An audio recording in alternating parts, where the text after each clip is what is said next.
Everybody sucks. Wow.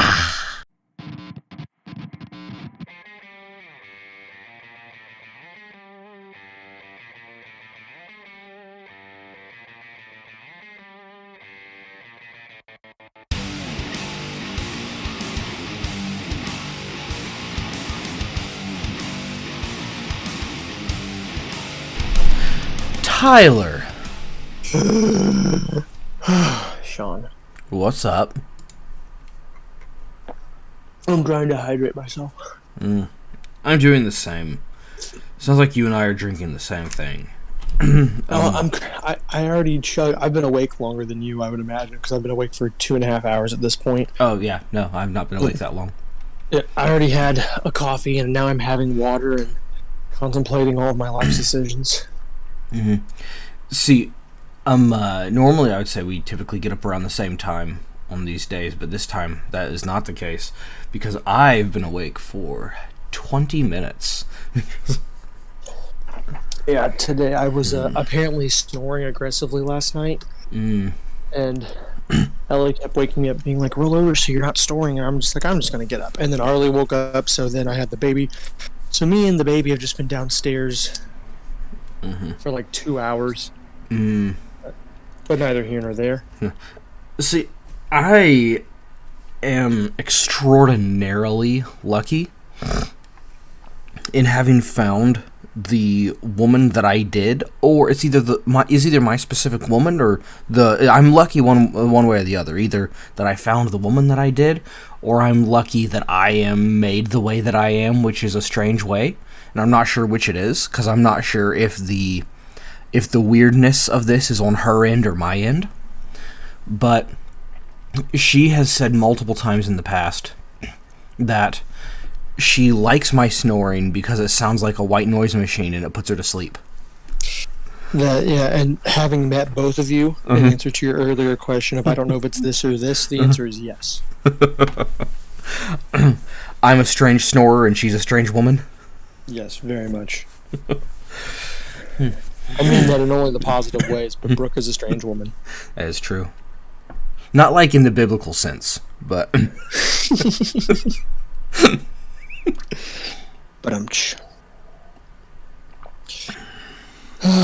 So we've already answered what we're drinking, because today we're going to be a little lackluster today. We technically didn't. Technically didn't what? Talk about what we're drinking? I had coffee and water. You? I had water. I'm drinking water. I will throw out some great news. Actually, I'm going to send this to you so you can react while I'm talking about it. Okay, are you texting it to me or Discord?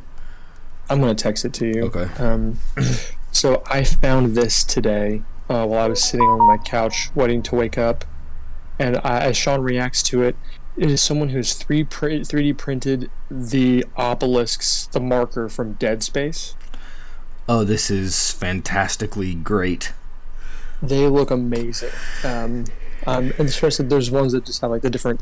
They've managed to do a couple different color schemes with them, and one is spot on from the original obelisk. And yeah, since we're generally nerding out on this thing that we do, it's a good way to start the day is by nerding out about Dead Space, which is getting a remake, by the way. The original is. Well, that's wonderful. I didn't know that. Yeah, I mean, normally I feel like I feel like every time someone does a remake, there's always a kind of a half and half, backlash from all the original fans. One group is always like, you're just money grabbing, and the other group is like, I'm glad it's remastered. I've never once been upset about the money. I'm sure I have. I'll take that back. I probably have. But I'm never upset about the money grabbing, because I'm just like, why are we upset about a game that I like looking better? This sounds great. And it's never like it's full price when it comes out. I mean, it's like $20 or something. So like, just don't buy it. Play the old one if you're upset. So it typically makes a difference whether it's a remake or a remaster, if it's full price or not. Usually the remasters aren't, and then the remakes are. Yeah, and I'll change my verbiage because that technically is wrong. So like, for instance, Final Fantasy VII was a remake. And so it made perfect sense that everyone was going to pay full price for it, because not only does it technically change, but if you're like me and you've played the original Final Fantasy VII and then you've played the remake of Final Fantasy VII, it's a astounding difference, and that absolutely does. That should be a full price game because they remade that entire game. So I'll backtrack on my words. Dead Space is a remaster, and it's going to be like $15-20, and I'm going to be like, I'm definitely going to purchase it because that was a fantastic game. Now here's the question: is Demon's Souls, because that was a complete and total from the ground up remake. They didn't the only thing they reused from the old game was the voice actors, not the voice lines. They just found the same voice actors and had them redo their lines, but which was cool. But so it was a complete from the bottom to top remake, but they wanted so much to make it the exact same game, just looking better and with better animations and stuff, that they even a lot of the classical glitches, like the storage glitch where you could use the storage guy to dupe all your items and get a whole bunch of them. They intentionally programmed that glitch into the game. That's I will say that's something that I really appreciate about FromSoft is their complete and utter dedication to fan service. Except From didn't make the remake. It was Blue Point. Well, I mean, yeah, but they're following in all they're remaking it according to how would they have done it, that sort of thing. Like you have a very particular. And this isn't necessarily a positive thing that I'm saying, but it's just the way it is. You have a very particular fan base when it comes to FromSoft games. You have a very particular set of skills. Well, they think they do. They're mostly just neckbeards. The they was FromSoft. No, well, they might be neckbeards too. The ones that aren't Asian probably are. They're mostly Japanese. Japanese? Are you Chinese or Japanese? From the South Seas. Either way, now that we've been talking for 10 minutes, the topic for today is not anything that we've said yet at all. It has nothing. Well, I guess. Let's see. We were talking about Final Fantasy, and this is a fantasy book. And it was fantastically boring for most of the part. So this is back to book club part 2 of Words of Radiance. Yep. Well, not back to part 2 of Words of Radiance. So this is our first time doing part 2 of Words of Radiance. Well, I said back to book club and said what we were book clubbing, so shut up. Said back to book club part 2. There was a pause and you know it. Anyways. So I have to be honest. I do appreciate Sanderson's world building, and I appreciate his dedication to character development and Mormonism. Less on the Mormonism.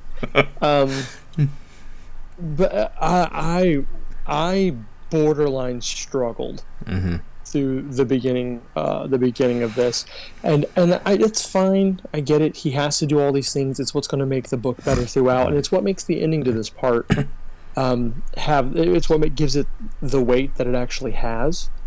So obviously it's fine, but I don't think I don't think I can get through this without saying, holy cow, that was boring. Yeah, well, there is something before we get into the other stuff, because I don't know when the best spot to interject this is going to be.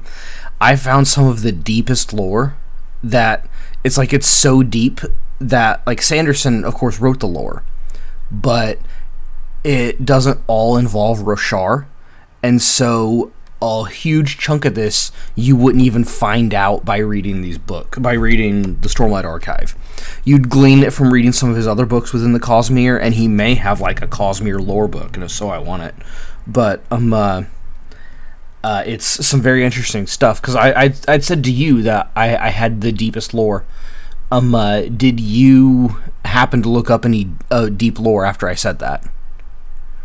No, and for two reasons. One is because I barely had enough time to go and finish part 2 in time, and two, because I kind of just thought that I kind of assumed that you were going to talk about it, so I'm like, well, I'm just going to let him talk about it, and I'll just react to it. Yeah. Well, so I just didn't know if I If you did, I didn't know what you had already known. So you're going into this without knowing any of the deepest lore. I know nothing. Okay, so that's fantastic. So here's the deep lore. Not all of it. Some of the deep lore of the Cosmere that leads up to the point on Roshar where we are. There was a point. So you've heard the Shattering having been talked about. Mm-hmm. Yeah. So the Shattering was something completely different because it was after Roshar was created, but it seems to have almost nothing to do with the actual because after the Shattering, and it seems to have very little to do with the actual lore of Roshar, except there may be a second event that they may be referring to as the Shattering. But anyways, the Shattering was after a while. There was a god, and he created the Cosmere and did a whole bunch of stuff. And then 16 men decided they didn't like him anymore, and they went up to him, and I say men, I say people. I don't know if they were humans or not, but 16 persons came up to God and killed him. And when they did so, they shattered him into 16 pieces, and that was the Shattering. Excuse me. Yes. And those 16 pieces were called shards. And I'm going to refer to them as God shards. That way you don't think of shards as even though in a way, the shard blade and shard plate are kind of similar to shards in the same way. And then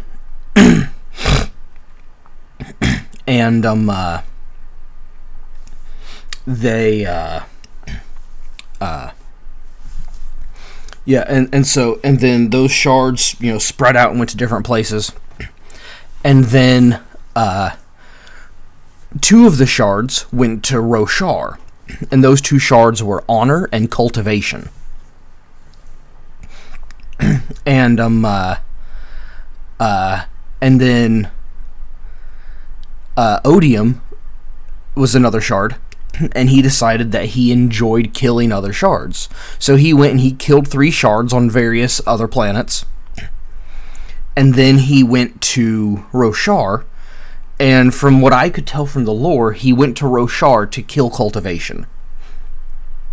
Okay. And then he showed up, and he found that people were worshiping the other shards, and then he showed up and started doing some stuff. And by the time he was done doing this stuff, the singers started worshiping him, and the humans were worshiping honor and cultivation at that point.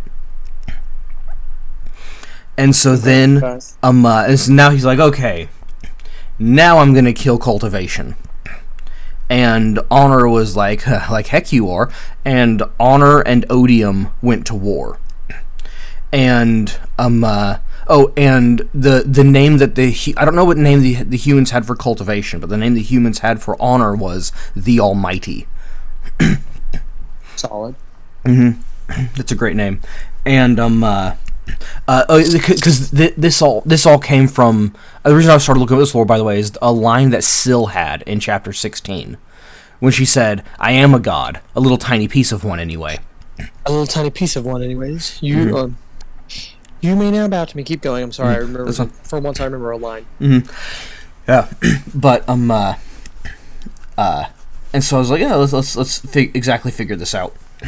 And so and that was and then so there was a second shattering not long after, and this may be what the people were what they were referring to when they on Roshar, what they call the shattering, because there was a huge war between Odium and Honor, and they both created pieces of themselves to help them to enable them to bond with more than one person.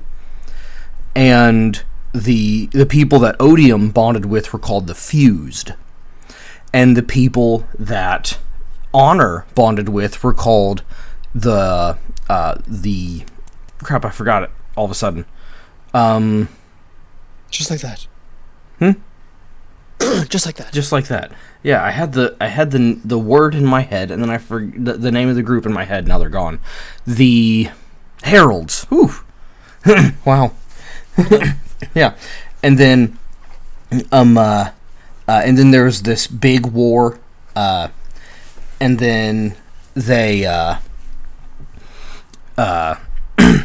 and then there was this big war, and and also these shards made a whole bunch of tiny pieces of themselves too, and spread them out, and those tiny pieces are the spren. Mm-hmm. Spren are tiny pieces of the god shards. Which kind of makes sense. They're shards of the shards is what the spren are. And they yeah, and then after a little bit in the war, Odium kills Honor. And and shatters him. And then when that happens, it seems that a lot of the spren that Honor made, for a lot of spren that were part of that were shards of honor. It seems like a lot of and this is something that how this happened and why it happened. I mean, you and I already know that it did happen, and how and why it happened quite like this, I'm sure will show up later in these books.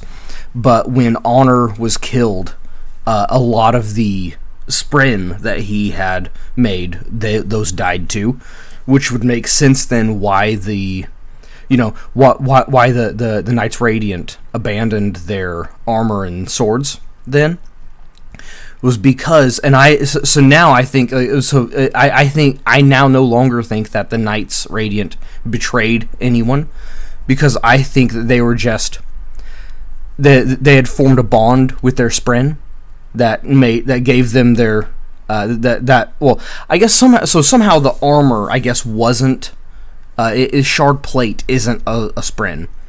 It's the shard blade that is a living spren. And then their spren died, and so like, why on earth would you like I don't want to keep this anymore. This was my friend, and it's dead, and so that would be why. So right after Honor was killed, the spren were also died, and then I would say I no longer think that the Knights Radiant betrayed their spren.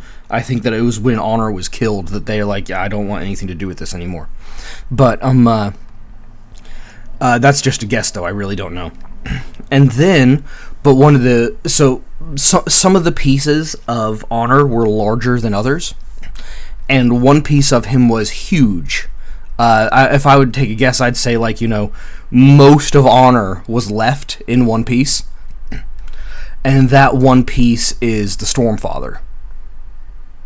Okay. Mm-hmm. And then the Stormfather made pieces of himself and made other, or at least I can't tell if, because he is so much, like he seems to be the majority of Honor, that he is still in a way the mind of Honor. And so that's why he refers to the spren as his children, or if he created the spren, if he created more spren. So if all the spren that Honor created died when he died, and then the Stormfather made more. I'm not sure which it is. But I would say it was I would say it was not the I would say that the Stormfather created more, just because Pattern said that there are none of the old spren left, and so I'm going to assume that means that they're dead. That would imply that pretty heavily. Yeah, that all the old ones are dead, and so therefore that means that the Stormfather created new ones. But it also, though, I don't think cryptics are part, because they're opposed to Honor. So I thought I think the cryptics were part of cultivation, and I don't know why those spren would have died when Honor died. So so I take that back. There must have actually been something else going on, because I think the cryptics are part of cultivation, not Honor. But anyways, that's neither here nor there. And then, so this is cool because I'm going to go ahead and say it's technically a spoiler. If it's something that we ever find out in the books at all, I don't know. But this whole thing though is, I think it's cool because it's it kind of gives insight into, oh, that's why this person is acting the way they are. The God Shards can bond to human vessels in the same way that the smaller Spren can form the nail bonds, but it's a little bit different. So, as of right now, both the Stormfather and Odium have bonded to a human. Who would you say that those... I want you to guess who those humans are. Who Odium is bonded to, and who the Stormfather is bonded to. I mean, at this point, and I don't ever dive in as deeply as you do, I mean, they're people that we are currently aware of right now. The people that we're currently aware of right now. So Kaladin and Seth make the most sense. Okay. Now, obviously, like, with Shallan, you kind of want to, like, kind of lean in her direction. But, I mean, we're talking about the three people who currently are utilizing Stormlight, well, that are alive, since we just killed one recently. One was just killed off recently. Those are the three people I think of. If it's between the two of them, I think it would be an interesting dichotomy to say Shallan and Kaladin. But obviously, just the fantasy reader in me likes to think about Odium and Seth being the thing. But I feel like Sanderson's too complex for it to not be Shallan and Kaladin. Okay, so Shallan has a nail bond with Pattern. And so she can't bond. So you can't bond with two Spren. So she can't have bond. And the same thing with Kaladin and Syl. So they can't be bonded to those. Szeth is through his honor blade. So it's not so much that. So usually when you bond to a Spren, it gives you access to a So bond with a Spren, and then once you get to a certain level, you can use that Spren as a weapon. It seems that Szeth got the Honor Blade, and the Honor Blade gave him the powers which attracted a Spren to bond to him, and it's one of the high Spren. But, sorry, you cut out. It's one of the what Spren? One of the high Spren. Gotcha. And so it's actually none of those three. Currently, the Stormfather is bonded to his vessel, who is Dalinar Kholin, and and Odium is bonded to his vessel, who is King Taravangian. Okay. Like, because I thought that was so cool, because all of a sudden, his motivations become super clear. Yeah, I mean, especially with I mean, for King Taravangian, that's fair. Like, for the other, I guess I get it, him being who he is, but, like, that's just, well, I don't know what I think about that. Well, you have to realize, though, see, being bonded to Dalinar Kholin, he's the only person that makes sense, because the Stormfather is the largest remaining piece of honor. Yeah. And that makes perfect sense for Dalinar to be doing that. It makes it so weird. Sanderson sets up these writing. Okay, so it's almost more like when he's writing stuff. It's less like he's creating a world and more like he's creating a religion. I mean, like, the reader in me is like, yeah, like, I want to see it be around these characters that we're focused on. He's like, or we do this. I'm like, okay, fine, it's fine. It's gonna be fine, but okay. Now, and also there was a thing that you complained about a lot that you didn't understand, and it turns out there's a lore reason for it. Okay. And that was, why on earth does everybody like Shallan? She's a terribly unlikable person, and they're always saying this stuff about her, and she's super annoying, and you don't get why you would write that, how it's being written in that people like her. There's a lore reason for it. She, the same as Tien, by the way, until he died. She is a light weaver, And there's something about Lightweavers that, because, like, there's, like, I don't want to say psychological, but I guess emotional effects of the different forms of radiance. And as a Lightweaver, one of the things that happens is just being around them makes you happy, and you can't help but like them. So there's technically a lore reason why everyone likes her, even though she's not likable. So okay. Fine. She's. I will say, specifically in this particular part of this particular book, she's becoming more relatable. Oh, she becomes cool at the end. At the end, she's just a cool character. Like, yeah, like, wow, that was actually awesome. But like, I think I'm just getting used to her more than anything else, because it's not like she's I don't think she's any better. I just think I'm becoming used to her. Yeah. And she has another really cool part at the end. Yeah. Speaking of which, we really probably should start talking about part 2, since the whole thing's about part 2. Yeah, we should. But a lot of this was neat. Oh yeah, no. I think it was. I think what you did, what that was perfect for a lead up to what we're talking about. But I just realized it's already, like, we've been talking for 30 minutes. Yeah. But well, yes. Yeah. Yes, but. But yes, but. But butts. So, how did this one start off? You know what? I was about to ask you that, because I started part 2 a while ago, and then we ended up postponing the way that we were going to talk when we were going to talk about it, and I put the brakes on it.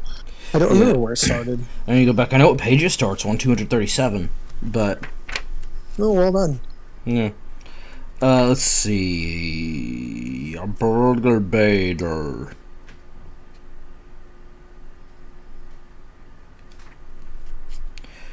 Okay, right there. Oh, also, I didn't read the interludes. Oops. There, you didn't miss a lot.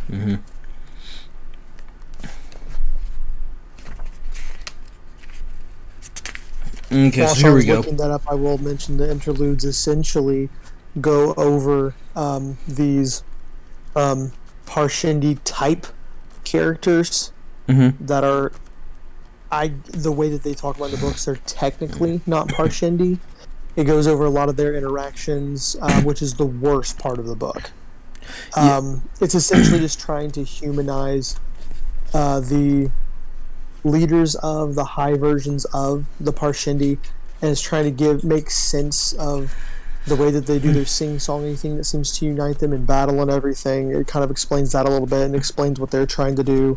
And I don't know. I mean, I think the reason why I dislike them is just because it's just like I get what he's doing.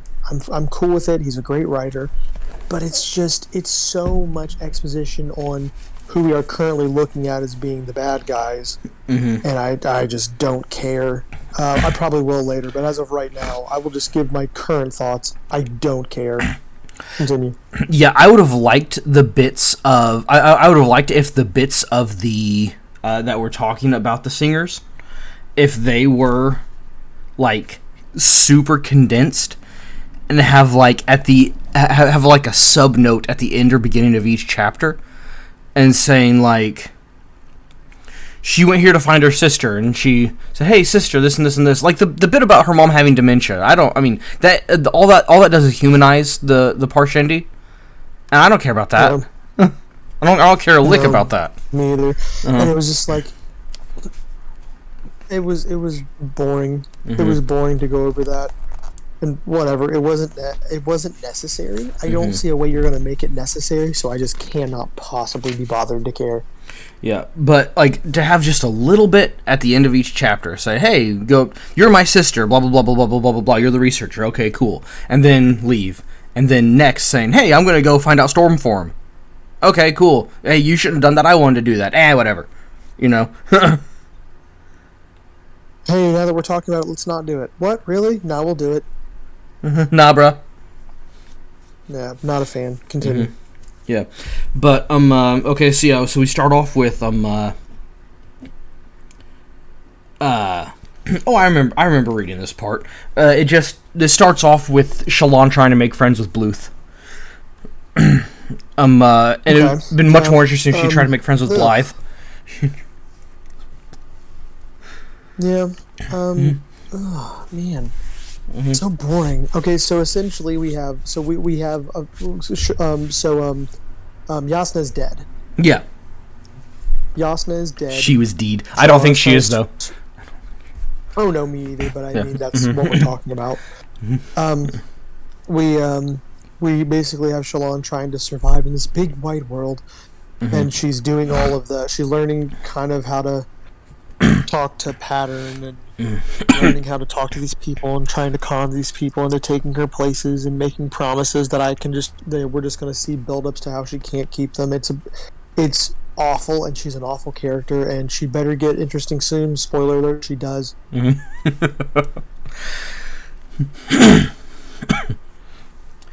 yeah, just awful part of the book.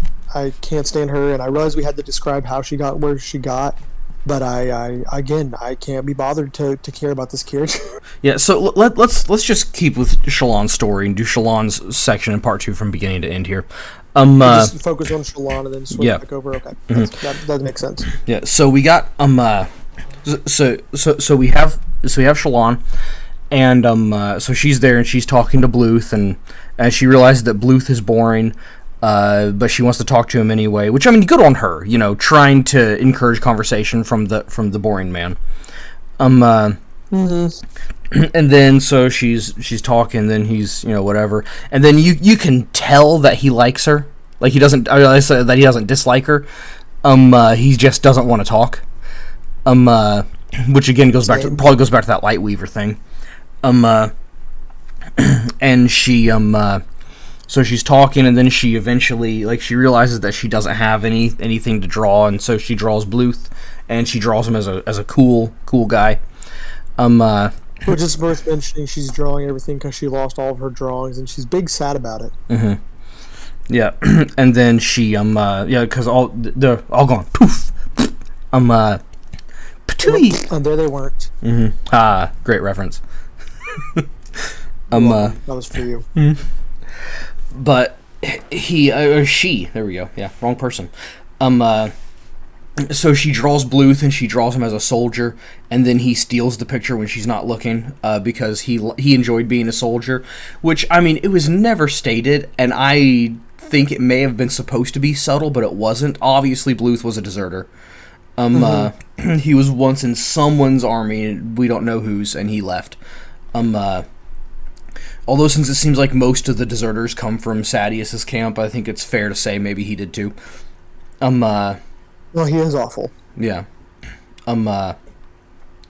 But he, yeah, and then, which, by the way, Bluth is a surprisingly interesting character. You just don't realize it till he dies. Spoiler alert. Yeah. Oh no. Yeah. Yeah. Sure. Yeah. But, see, that just, to me, shows that Shalon has to be annoying on purpose. And what I mean by that is, look at how fantastically good Sanderson is at subtly making characters interesting and making them good in very specific ways. So Shalon and Kaladin have to be annoying on purpose. He had to have intentionally and knowingly made them annoying, and because of how well he writes everybody else. You can't. We can't say that it was a mistake that they're annoying. Like, he tried to make a good character, but boy, are they annoying. He knew what he was doing. I'm not going to get into this argument with you again, but I will not concede that Kaladin is annoying. But we'll agree to disagree and continue that. Yes, you're right. He's very good at writing. Okay, no, not annoying. I was just using the same word to describe both of them. Shalon is annoying. Kaladin is despicable. We're not doing this again. Okay. All right. He is incredible at making people who seem like you should hate them into characters that you come to like quite a lot. Mm-hmm. Yes. Good writer of characters. Good wiper of other people's bottoms. Yes. He's the best. So we're with Shalon. Yes. So it's just boring. I mean, you've kind of caught up to the point where you're talking about who she's trying to make friends with.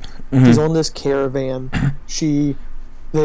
It's essentially the slow chase scene from Star Wars Episode 7. Like, oh, there's people behind us. Oh, there's people in front of us. So let's get to the people in front of us. So the people behind us are getting closer to us. I'm like, yeah, that's how this works. And basically, it's just a big thing for her to be able to show off some of her newfound skills in persuading people. And she persuades these deserters to come and help the people in the caravan, and it's successful. And she starts conning people. And I hate it. Yeah, and then well, she doesn't. The only person you could say she cons, and I would say more of a practical joke, is Kaladin. You cut off and all I heard practical joke was Kaladin. What? No, I said the only person that she actually cons, and it would be more of a and I would think it would be more of a practical joke, would be Kaladin. But yeah, but so you get to the so she gets to the deserters, and she convinces them to help them fight the bandits. They go and they kill all the bandits, and then she finds what's that whore's name? Tyr or Till? It's like Tyl. Okay, we'll call her Tit. Yeah. She's not around long enough to care. Yeah. Which, I mean, we came across her in a previous interlude. And that was really it. But yeah, but she it's a secret tool that I'll help us later. Yeah, exactly. But it was yeah,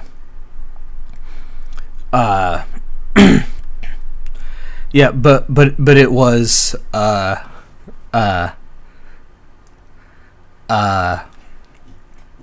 you'll get there. Yeah. So and so the she's like, yeah, you join it to me and we'll con these people.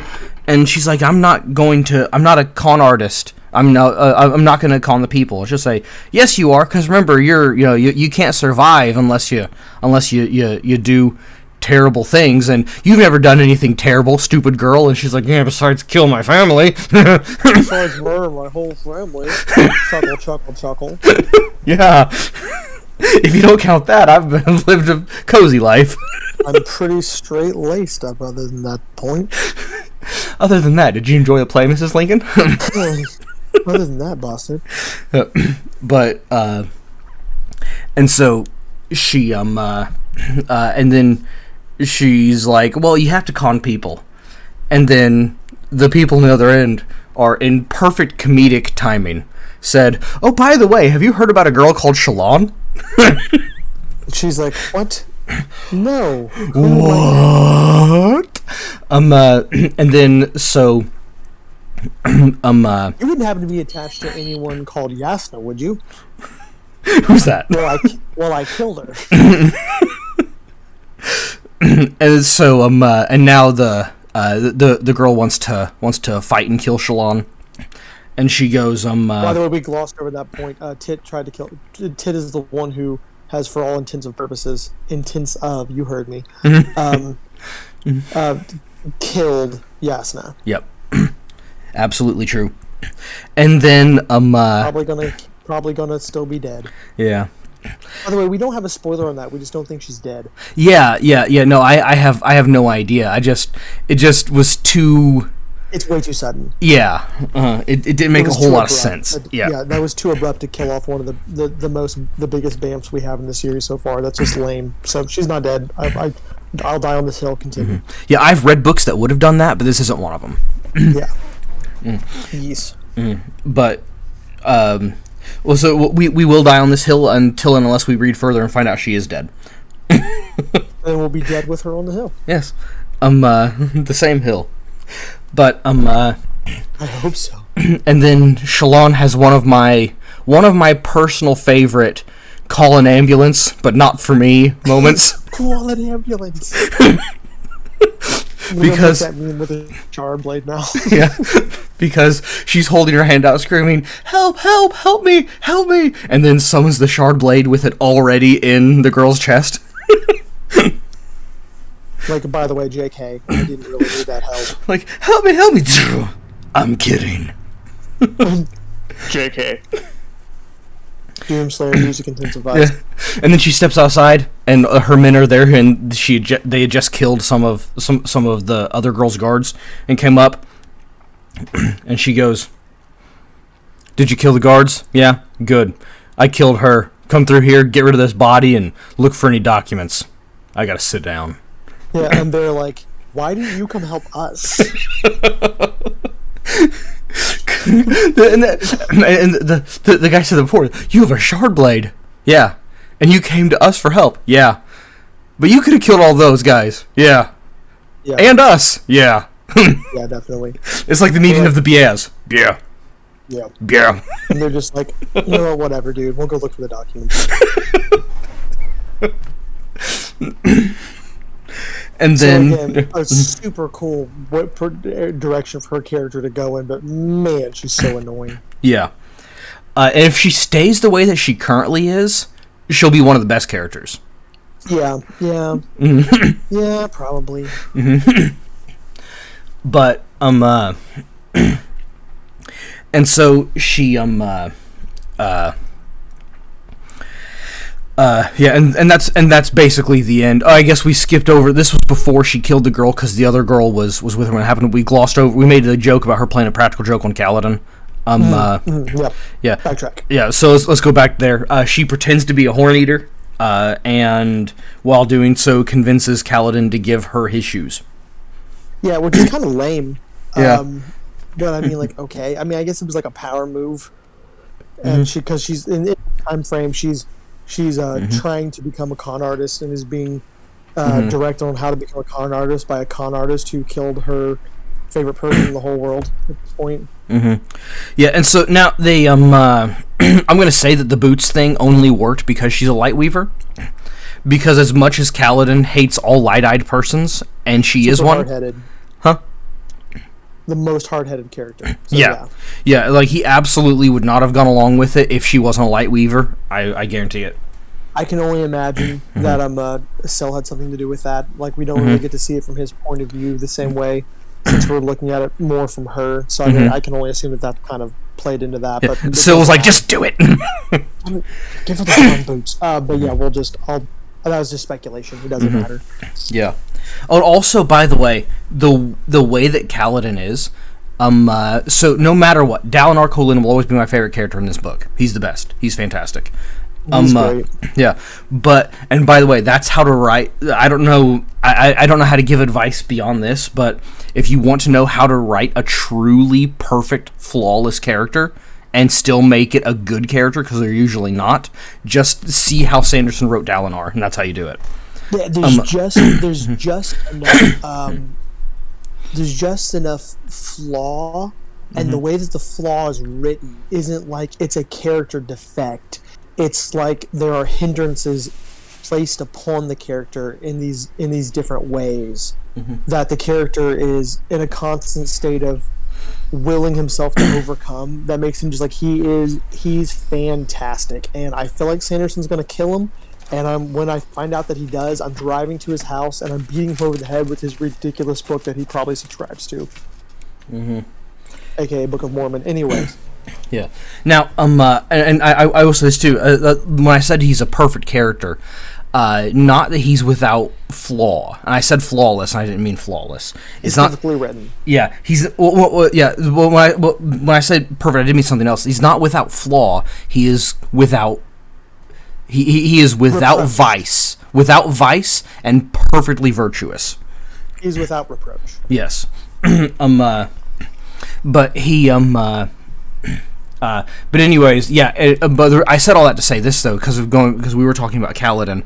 If Kaladin ever made the decision to be a virtuous Kaladin made the decision. If Sanderson ever makes the decision to make Kaladin be virtuous, he will be a super close second favorite character. And I feel like it's worth mentioning that like learning all of the words and everything, Sill's kind of placing a hamper on him doing that currently. If we as he goes through that, I think he is going to be. And I don't know. I know that we've argued on this point of this character in the past. I just think I feel the build up for this character. And the trajectory, I think, is why I like him so much, because he's on such a he's put him on such a trajectory from the beginning to be like the man, and I'm just excited to see what that's going to be. Yeah. So I don't know where he's going to go with this exactly. It does seem though that from what I can tell, learning the words is a cycle, right? So you get so like you become virtuous, and becoming virtuous allows you to learn the words, and then the act of learning the words makes you virtuous. Yeah, and which explains why Sill's kind of refusing to because he asks for more towards the end of our part, and Sill kind of shuts him down a little bit because we're still seeing flaws. We actually get to display more of Kaladin's flaws in this section, mostly towards Adolin. It's not towards Adolin as much as it's what Adolin represents, and we see his flaws come out in his reactions to Adolin, like the snide comments, the attacks, those types of things. We get to see those flaws that are still there, which is why he is not, worthy of learning more of the words as of right now. He is not virtuous yet. Yeah. Well, it's also it's kind of the same thing too, right? Like you learn how to handle a pistol, and you learn the basic rules of firearm safety. And then once you learn that, so you learn how to do that, and then once you do that, then you can go and take Pistol 1, but you can't immediately go from Pistol 1 to Pistol 2. So you get Pistol 1, and now you have all this new stuff once you do Pistol 1. And now you work on everything you learned there until you master it, and then you take Pistol 2. That's an interesting way of drawing a parallel there, but okay. You could have just said, it's like life. Nah, I So Sean was like, so guns. What else would I talk about? Guns. Yeah, and don't be one of those people that spends $600 on Pistol 1, and then 1 month later spends $600 on Pistol 1 again. There's more life parallels. Yeah. This dropping life lessons today. Yeah. Anywho. Yeah, and so then the good part. Yeah, and so that's Shalon done for the day. Thank goodness. Yeah, and then so we have Kaladin new, and so Kaladin starts off with his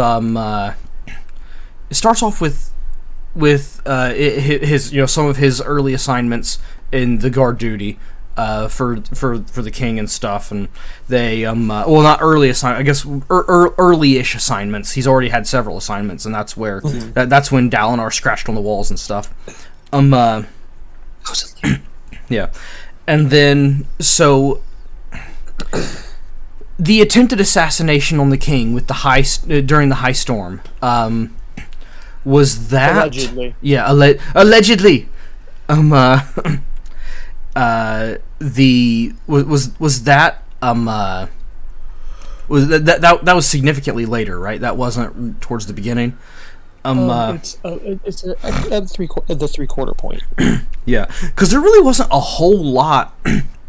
It's mostly exposition. This whole part is the majority of it is, so we can kind of gloss over it a little bit, I think. But it's basically Cal is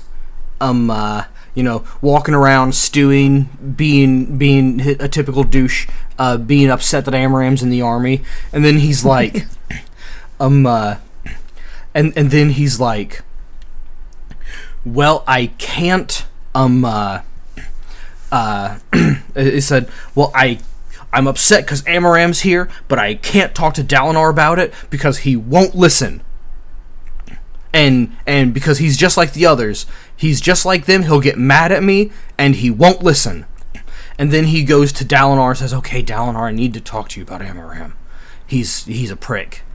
And Dalinar goes, I'll look into it. Okay, Kaladin, I'm not mad at you, and I'm listening to you. I'll help you look into this, but I can't do anything about it without proof. You realize that, right? And then Dalinar leaves and goes, I told you he'd get mad at me and he wouldn't listen.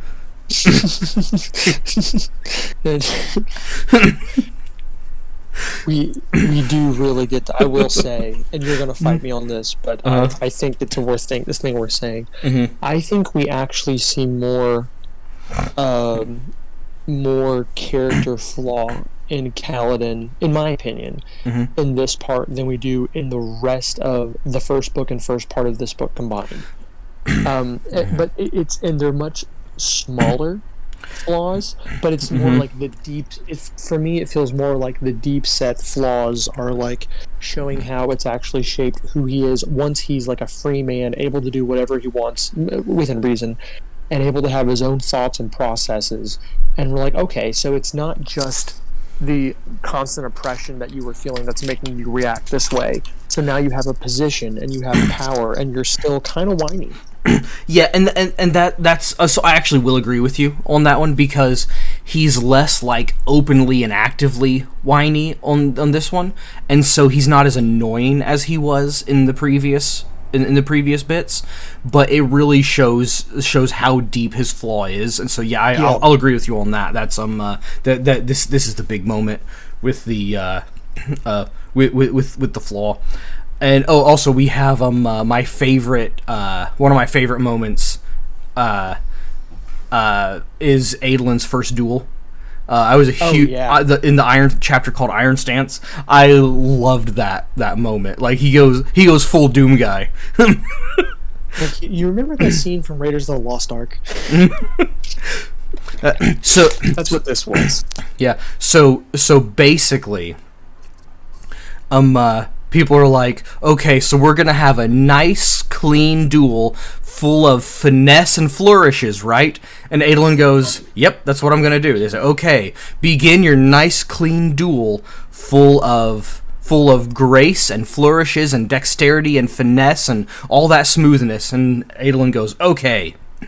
And he takes the guy, smashes him on the head 3 times with his sword, breaks his helmet, punches him, throws him on the ground, stomps his breastplate until it breaks, and he goes, okay, I win now. And they said, no, you can't win that way. Besides, you can only win if you break three pieces. And he reaches down, rips his armor off, and crushes it in his hand, and goes, there, now I broke 3 pieces. 3 pieces are now broken. Essentially, the guy was like, it's like that meme of the crying guy in the Chad. He's just like, you have to win by finesse. And he goes, shard plate go brrr. It is fantastic. Big large fan. He's the man for it. And then of course we do have more duels. We have a other duel towards the end where he's like, oh no, someone help me, I'm not winning. This is, oh no, what will I do? Oh, by the skin of my teeth, I have got the dub. Yeah, it was beautiful. So if Adolin wasn't it's really cool because he really strikes you as a young version of Dalinar. So he's brash and petulant like you would expect a young guy to be. But you can see that he really has that same sense of honor that Dalinar has, and it's a really cool thing to see. And like all the flaws that they do give him and the brashness that they give him are like you can tell that they stem from that honor bound person, and it is nice. He's a great character. Yeah. But yeah, and then so all of a sudden, so we do all this stuff, and then we find out that Amaram admits to being a bad guy. And that Sadeas knows he's a bad guy. Which, by the way, is a POV of Sadeas, which we don't get. I don't know if we've ever had that before. I think maybe we did one other time, but we actually get a POV of a bad guy talking to an equally as bad guy about how they're going to do bad guy stuff. So it's the best exposition, in my opinion, in the story, because it's things that we assume that we pretty much know are to be true, and then they're just like, just in case you're wondering, here it is. I thought it was really great exposition for that part, and then they did it in such a creative way. I liked it. I do like the way the conversation played out, because he said he said, well, actually, you know, Amaram, you're worse than me because people know that I'm this way. He said, but you put on that thing of honor in front of people, and only I know you for the ruthless bastard you are, I believe was the quote. Yeah, and he goes, dang, you're right. And then, but like the way it says, the way it kind of stops, like Amaram stopped, and the way he looked. And the way it was like he had been insulted. Like, why would you say that about me? I actually am honorable. And then it goes into and then Amaram immediately starts speaking and goes, "You're right about me, of course." Well, that's true. I am a giant piece of garbage. Oh, hi, I'm still a piece of garbage. Still a piece of garbage. But and then we have Brooke, you open your mouth like you want to say something? Okay. We have... and then Zeth shows up. And then I love how you're talking about how... yeah, I love how you're talking about how it's like, no, they couldn't have killed Yasna because she's the biggest BAMF that we have. And then as soon as you say that, Dalinar catches a shard blade with his hands. Yeah. So I will say this fight. This is probably. This might be the high point of everything so far for me. There's some really memorable parts in the books. There's the reveal of who Zeth is actually working for. The scenes with Zeth are cool. Obviously, some Dalinar moments are very cool. But for me, this absolutely tops the moment of Kaladin saving all the troops on the plains and all that kind of stuff. This tops it for me because there's just so much awesomeness, so much reveal.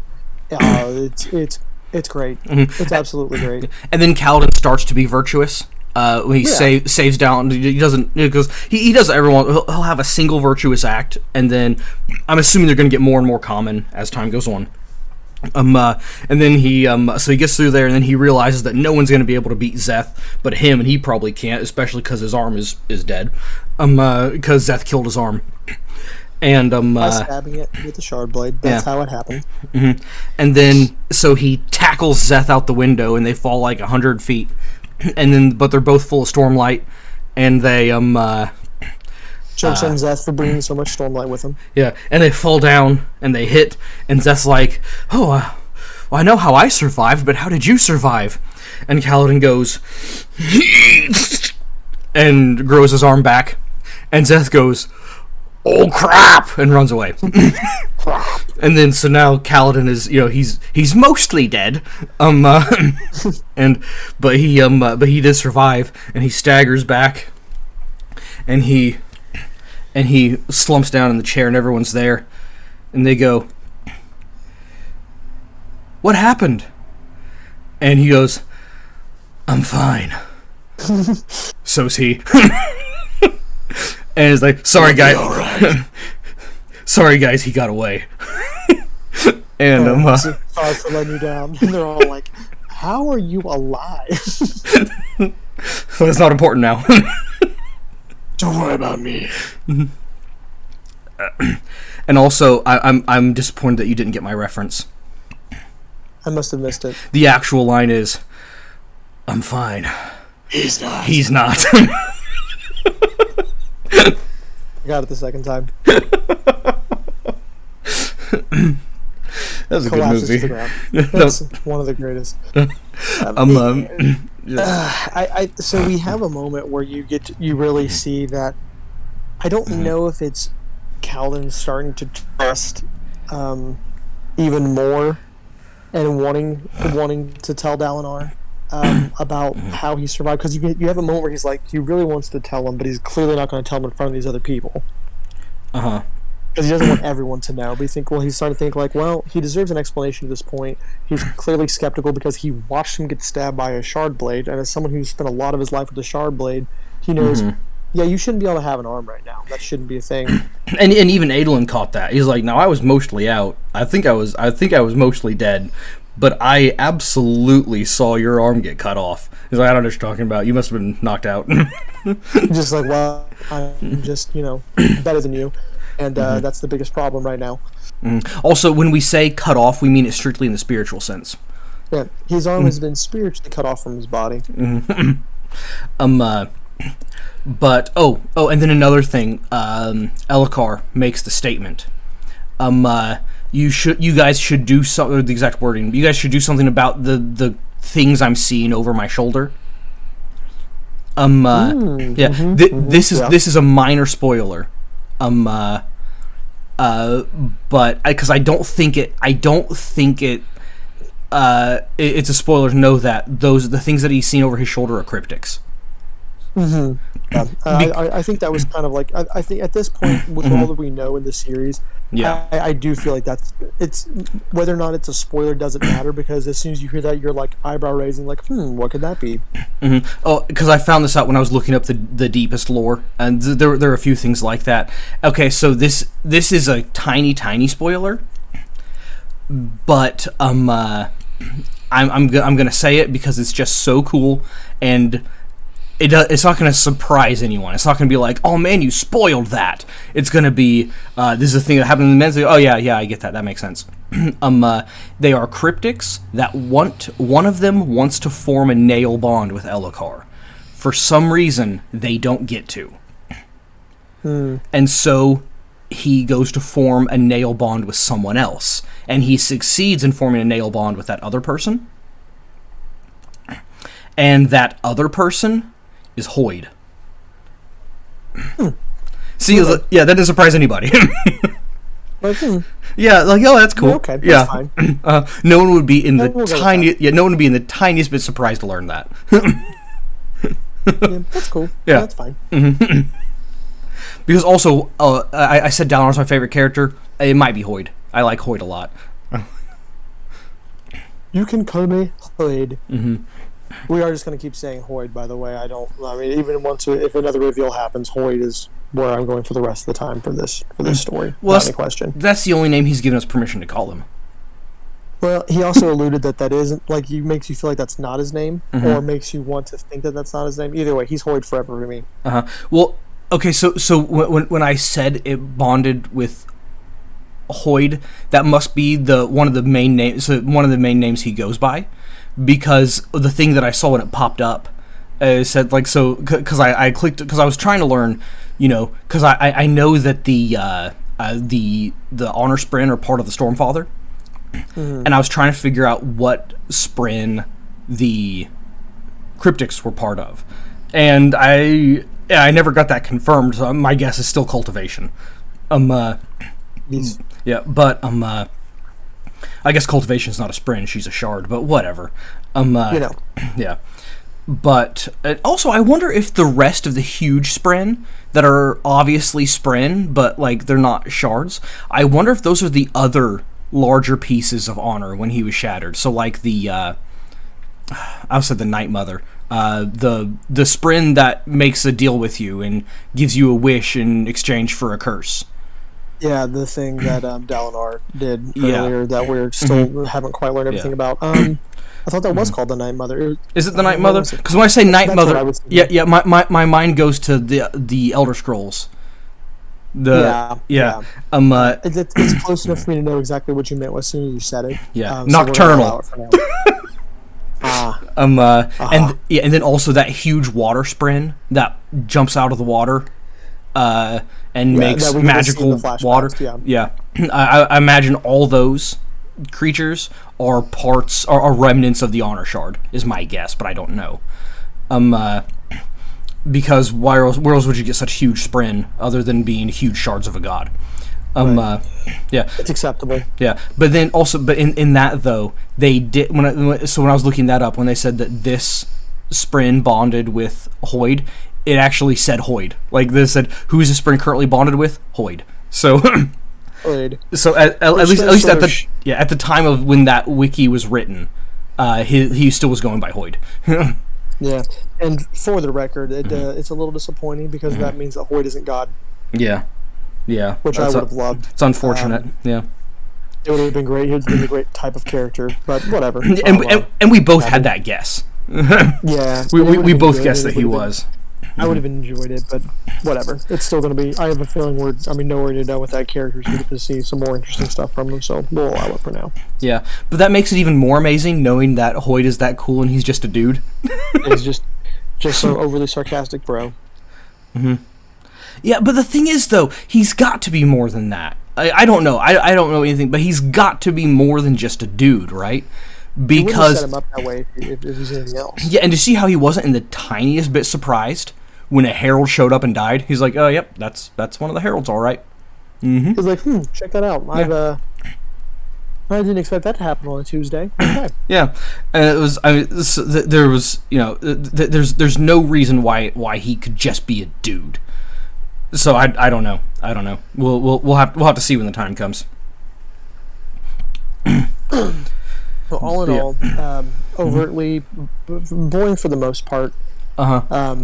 Fantastic ending. The ending to this part was the best thing that I've read in the entire 2 books up till this point. Yeah. The first 2/3 of the second part was among the most boring. Yeah, it was. I mean, it was the most boring section for how long it went on. Mm-hmm. It was the most.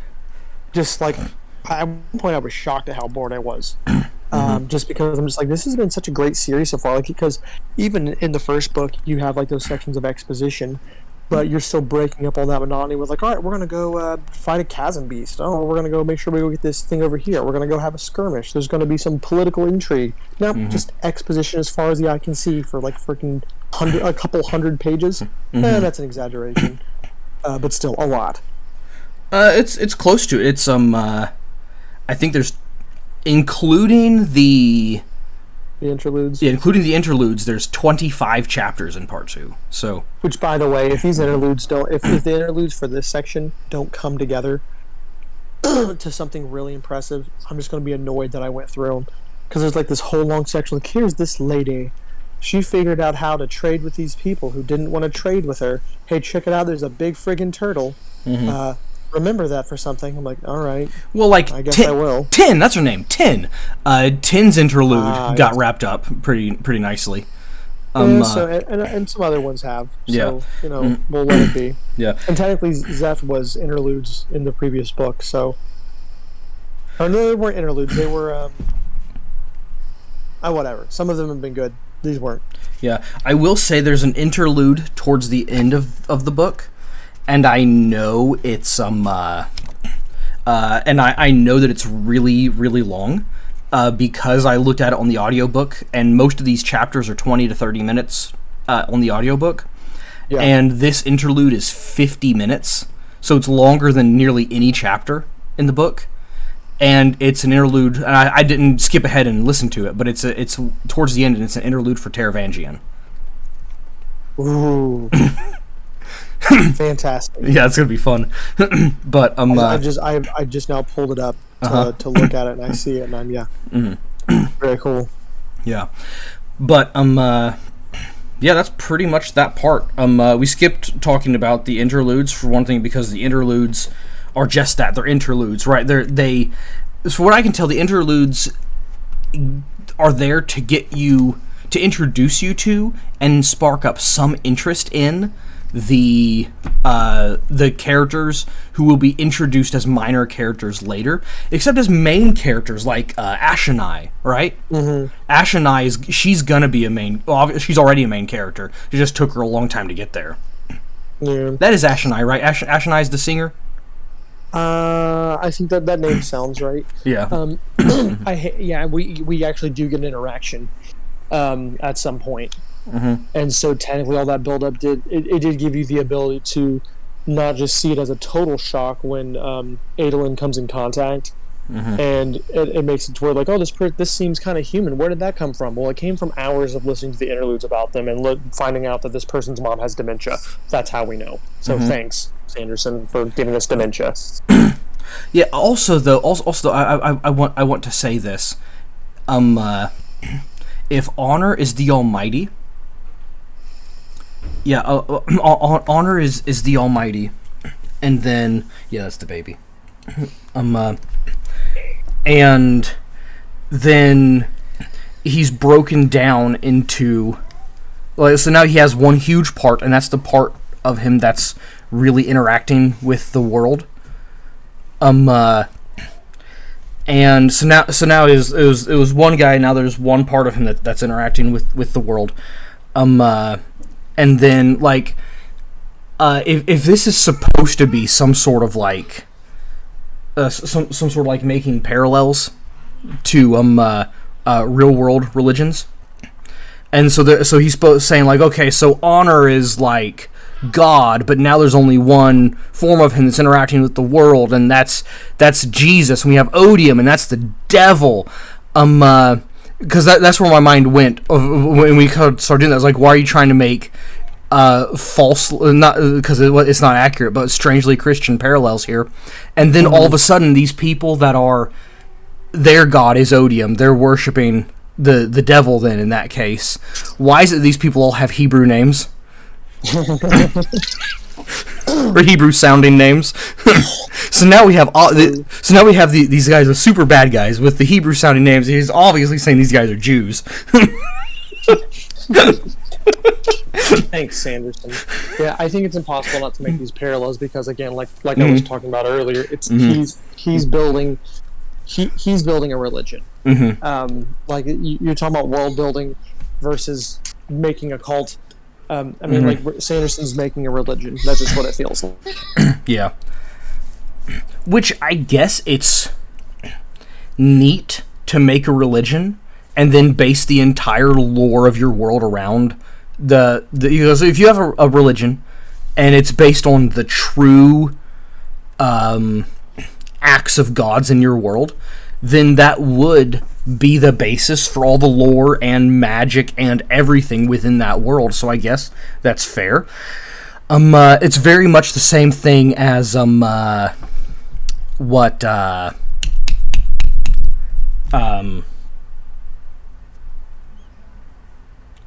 crap, I forgot his name. He was an author in the late 1800s, Irish lord. The current person with that title is only 3 guys later, and he's a movie director. It's the longest-standing Irish lorddom. Lord Dunsany! Oh, yeah, that's what I was about to say. Yeah. It's very similar to how Lord Dunsany wrote his stuff. You get it's actually really cool. Have you ever read anything by Dunsany? I don't remember. So he wrote mostly short stories, but it was all about the gods of Pagana. Actually, he wrote one book that was just called The Gods of Pagana. And like how they created Pagana and how they are from Pagana, but then they also interacted with Earth and they made Earth to play with and did all that. But Lovecraft took a huge inspiration from his stuff, but so did Tolkien. They both took huge inspiration from Dunsany on how he wrote, because like you don't really know what's going on. All you're told is all you're really told is with Dunsany you're told it from the god's perspective. From the other writers you're told it from the people's perspective. But all you can really learn about this world is that the gods are there, and the god did this thing, and this happened. And that is how you learn everything, is by seeing how these gods interact with the world. And there's no explanation of anything. It's, this god did this, and this happened. This god did this, and this happened. And that is how every detail of everything is explained. And it's really cool. And that's because that's how Lovecraft writes, right? But it's from the people's perspective, and that is, you're not learning anything about the creatures, but that's how you learn about Dunsany's gods, is by seeing what they do. That's how you learn about Lovecraft's creatures, is by seeing what they do. You know, and it's a very interesting way of writing, and I'm glad Dunsany is very interesting. I'm even more glad that he wrote his books, though, because of how much inspiration both Tolkien and Lovecraft took from him, and I like their books better. This is true. Having not read him, I can promise you I like their books better. Yeah, but yeah, I guess that's it. That was part 2 of Words of Radiance. I like toast. Do you smell toast right now? It's more like almonds. Even better. It's because I'm poisoning you. Goodbye.